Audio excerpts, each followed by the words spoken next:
آج ساری دنیا کو نظر آ رہا ہے کہ ایران کے مجوسی کھڑے. میں پورے دعوے سے کہتا ہوں روئے زمین پر اس وقت ایران اسرائیل جنگ نام کی کوئی چیز نہیں ہے. جتنی خبریں ہیں سفید جھوٹ ہے, ٹارگیٹڈ کاروائیاں ہیں. اگر 1000 اہداف پر حملے ہوئے ہیں تو زخمی کہاں ہیں, لاشیں کہاں ہیں, لوگ کہاں ہیں, چتھڑے اڑتے ہوئے کہاں ہیں, خون کہاں ہے. جی تو ایک ویڈیو آپ نے ملاحظہ کی, یہ دیوبندیوں کے ایک مفتی صاحب ہیں جو کہ ایک دعویٰ کر رہے تھے. ایک تو پہلا دعویٰ ان کو ایرانیوں کو مجوسی کہہ رہے تھے, حالانکہ وہ اللہ اکبر کے نعرے لگاتے ہیں اور اللہ کو آگے جھکنے والے ہیں. ان کو یہ بندہ مجوسی کہہ رہا تھا, جبکہ انہی کی جماعت کا بندہ یعنی فضل الرحمان جو ان کا سب سے بڑا لیڈر ہے, وہ ان کو کیا کہہ رہا تھا. وہ کچھ دن پہلے اس کی مختلف سٹیٹمنٹس آئیں اور اس نے باقاعدہ ایران کی سپورٹ کرنے کا بھی کہا. لیکن اس کا مطلب ہے کہ اگر وہ ان کو مجوسی نہیں کہتا فضل الرحمان, تو پھر یہ کفر کا فتویٰ کس کے اوپر آئے گا؟ فضل الرحمان کے اوپر آئے گا یا ایرانیوں کے اوپر یا اسی مفتری کے اوپر؟ یہ تو یہ خود جواب دے سکتے ہیں. بہرحال یہ اس بندے نے ایک اور دعویٰ کیا اس ویڈیو کے اندر کہ کوئی جنگ نہیں ہو رہی اور یہ ساری چیزیں پلانٹڈ ہے, یعنی ان کا سپریم لیڈر مارا گیا یا شہید ہو گیا, ان کی سینکڑوں بچیاں شہید کر دی گئیں ایک سکول کے اوپر حملہ کر کے, ٹھیک ہے,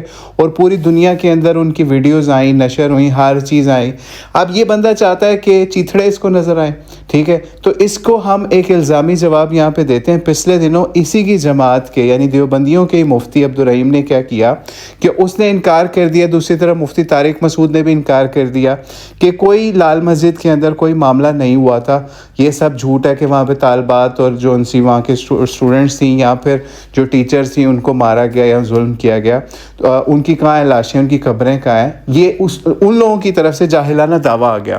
تو فوری اس مفتری نے یعنی مفتی عبدالرحمان نے کہا کہ یہ سب جھوٹ ہے, پروپیگنڈا ہے, اور باقاعدہ اس وقت کے لوگ موجود ہیں سارا اس نے یعنی اپنی جماعت کے ان لوگوں کا رد کیا. اور آج اس کے اوپر یہ معاملہ اپنے اوپر آ گیا ہے کہ پوری دنیا کے اندر رپورٹس ہو رہی ہیں چیزیں, باقاعدہ جو ایران کے اندر رہ رہے ہیں وہ خود دکھا رہے ہیں کہ کس طریقے سے ایک سکول کے اندر 150 سے اوپر بچیاں شہید کر دی گئیں, اور یہ بندہ کہہ رہا ہے کہ ہمیں لاشیں دکھاؤ. اور بھائی میڈیا بلیک آؤٹ وہاں پہ کیا گیا ہے, ان سے انٹرنیٹ چھین لیا, بہت ساری چیزیں ان کے اوپر لمیٹڈ ہیں, انٹرنیٹ کے اوپر بھی رسائی اس طرح سے نہیں ہے, اور اس کے علاوہ فلٹرز ہر جگہ پہ ان کے لگائے جا رہے ہیں تاکہ ان کے اوپر جو ہونے والے مظالم ہیں وہ دنیا کے سامنے نہ آئیں. اور یہ بندہ اس کو کمپیئر کر رہا ہے چند 100 کلومیٹر یا چند کلومیٹر کے ایریا کو جس کو اسرائیل نے تباہ کیا, اس کو تہران جیسے سینکڑوں ہزاروں کلومیٹر والے ایریا کے ساتھ کمپیئر کر رہا ہے. اور ایک سمجھ لیجئے دنیا کے ٹاپ 20 کنٹریز کے رقبے کے حساب سے جو ایران ہے اس کے اندر آتا ہے, اس کو کمپیئر کر رہا ہے اس علاقے سے جہاں پہ چند 100 کلومیٹر یا چند کلومیٹر کے اوپر ایک سٹرپ کے اوپر لوگوں کو شہید کیا گیا,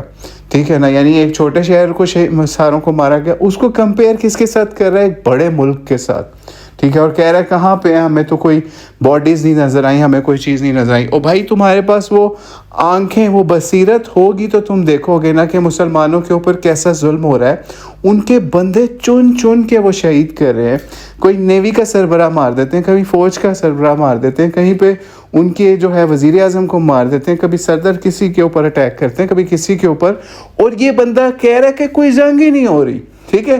یعنی آپ کے ملک کے اندر پیٹرول ہر چیز مہنگائی کی طرف جاری ہے, صرف اس وجہ سے کہ انہوں نے اسٹریٹ آف ہرموز کے اوپر معاملات رکھے, اور بھی چیزیں ہوئیں. دبئی اس وقت بارشوں کے علاوہ اس جنگ کے اندر ڈوبا ہوا ہے, ٹھیک ہے, اور یہ بندہ کہتا ہے کہ کوئی جنگ ہی نہیں ہو رہی, ٹھیک ہے. مطلب اس سے بڑی جہالت کیا ہوگی. اور اسی طرح کے یزیدی مفتی ہوتے ہیں. اب اس نے ٹائٹل ویڈیو کو لگایا ہوا حسینی کون, ٹھیک ہے نا, اور جبکہ خود اس یزیدی کی اوقات یہ ہے کہ آج ایسے بھی یزیدی موجود ہیں جو کہتے ہیں کربلا میں تو کچھ ہوا ہی نہیں تھا, ٹھیک ہے, دکھاؤ جی کون شہید ہوا وہاں پہ. یہ تو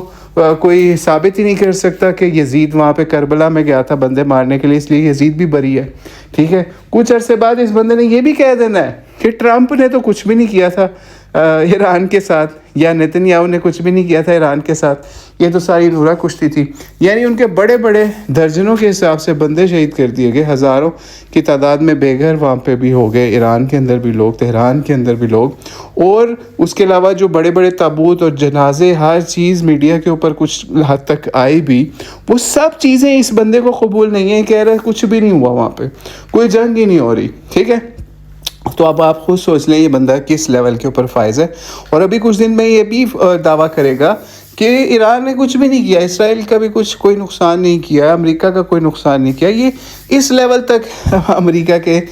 پٹھو بن کے جائیں گے. اور یہ وہی لوگ ہیں جو کچھ عرصے تک کہتے تھے کہ اسرائیل کے اوپر ایران کا بھی کچھ بھی نہیں کرے گا, ٹھیک ہے نا. اور اب جب ان لوگوں کا اس جھوٹ کی کلی کھلنے لگی ہے تو اب انہوں نے ایک نیا جھوٹ گھڑنا شروع کیا ہے کہ جناب کوئی جنگ ہی نہیں ہو رہی, کوئی وہاں پہ کوئی بندہ مر بھی نہیں رہا, ٹھیک ہے. اب آپ خود سوچ لیں کہ آپ بندہ کہہ رہا ہے اور اس کی ویڈیو کی کیا اوقات ہے, جبکہ کچھ عرصہ پہلے خود یہ اسی چیز کا جواب دے رہا تھا دوسرے اینگل سے کہ جناب لال مسجد کا کیا معاملہ ہوا اور وہاں پہ کس طریقے سے کس طرح سینکڑوں طالبات کو, اور ہم اس چیز کو انڈورس کرتے ہیں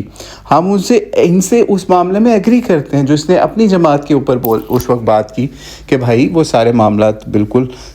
طے کر کے گورنمنٹ نے اس طرح ظلم مظالم کیے مسلمانوں کی بچیوں کے اوپر, اسٹوڈنٹس کے اوپر لال مسجد کے اندر, نہیں ہونا چاہیے تھا وہ. لیکن دوسری طرف جو معاملہ اس وقت کرنٹ سینیریو میں ہو رہا ہے اس کا بھی فوری انکار کر رہا ہے. یعنی ایک طرف مفتی طارق مسعود یا مفتی عبدالرحیم نے تو کہیں سمجھ لیجئے 10-12 سال بعد یا شاید 20 سال گزر گئے ہوں گے اس بات کو, اتنے سالوں بعد انکار کیا تھا لال مسجد کے سامنے میں شہادتوں کا, اور یہ بندہ آج جو کام ہو رہا ہے پوری دنیا کے سامنے لائیو ہو رہا ہے اس چیز کا انکار کر رہا ہے, ٹھیک ہے. اور کفار بھی مان رہے ہیں کہ ہمارا بھی یہ نقصان ہو رہا ہے یا ان کا بھی یہ نقصان ہو رہا ہے, ہم نے ان کے فلاں لیڈر کو مار دیا, فلاں اتنی کیجوالٹیز ہو گئی, اتنی بچیاں اسکول کے اندر, صرف ایک اسکول کے اندر 150 سے اوپر بچیاں شہید ہو گئی, اور یہ بندہ ہے کہ کسی چیز کو ماننے کے لیے تیار نہیں ہے. تو اللہ تعالیٰ ایسے ظالموں کو ہدایت عطا فرمائے. ہم ان کی ہدایت کے لیے دعا ہی کر سکتے ہیں, کیونکہ اس وقت جو بندہ بھی اس طریقے سے ان ظالموں کے مظالم کا انکار کر رہا ہے, جو اس وقت مسلمانوں کو بغیر شیعہ سنی کی تفریق کے تحت کر رہے ہیں, وہ خود ظالموں کا ساتھی بن رہا ہے اس وقت, ٹھیک ہے. تو اللہ تعالیٰ ان ظالموں کو ہدایت عطا فرمائے. ہم بھی کوئی ایران کے اتنے سکے نہیں ہیں, لیکن آپ اس وقت دیکھیں کہ کافروں کے تیر کہاں پہ گر رہے ہیں تو آپ کو پتہ چل جائے گا اس وقت کون حق کے سامنے کھڑا ہے, اور کافروں کے اڈے کن ممالک کے اندر ہیں, اور کہاں سے مسلمانوں کے منافق حکمران جو ہیں وہ کس طریقے سے ان کو اڈے دے کے ہر طرح کی سپورٹ دے کے وہاں سے مسلمانوں کو ماریں. اور ایسے جو ظالم لوگ ہیں حسینی اور یزیدی کا منجن بیچنے والے, حسینی ٹائٹل لگا کے حسینی کون ہے اور اپنی تصویر ساتھ لگا رہا ہے اور ساتھ میں ان کے لیڈر کی بھی تصویر لگا کے, تو ان کی اوقات یہ ہے کہ ہر چیز کا انکار کرتے ہوئے آپ کو نظر آ رہے ہیں. تو اللہ تعالیٰ ایسے ظالموں سے یا ایسے جو دین فروش ملا ہیں ان سے مسلمان امت کی حفاظت کرے, اور اللہ تعالیٰ مسلمانوں کو ایسے علماء عطا کرے جو کہ کافروں کے سامنے مسلمانوں کو ایک امت بنا کے کھڑا کرے, سیسا پلائی ہوئی دیوار بنا کے کھڑا کرے, جو مسلمانوں کو یونائٹڈ اسٹیٹس آف اسلام کی طرف, اس کانسیپٹ کی طرف راغب کرے کہ سب سے بڑی فرقہ واریت اس وقت یہ ہے کہ ایک مسلمان ملک کے اوپر دوسرے مسلمان ملک کے بیسس کے ذریعے سے کفار اس پہ چڑھ دوڑے ہیں اور مسلمان اس کو کچھ بھی نہیں ان کا بگاڑ سکتے.